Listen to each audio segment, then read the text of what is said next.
तर एक breaking news आहे। सांगलीत जिल्हा परिषद पंचायत समितीसाठी 66 अर्ज दाखल झाले।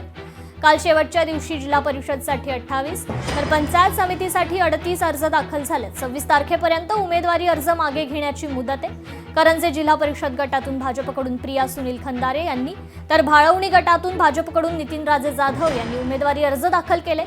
तर लेंगरे जिल्हा परिषद गटातून शिवसेनेकडून मनीषा प्रकाश बागल यांनी आज निवडणूक निर्णय अधिकारी यांच्याकडे उमेदवारी अर्ज दाखल केला।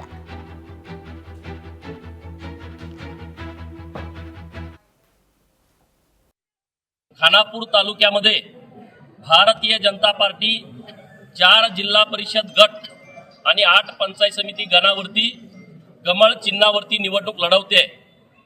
आज सर्व गट आणि गणातून भारतीय जनता पार्टीचे उमेदवारांनी उमेदवारी अर्ज दाखल केलेला आहे। लोकशाही मराठी ऐका, पहा, जागरूक रहा।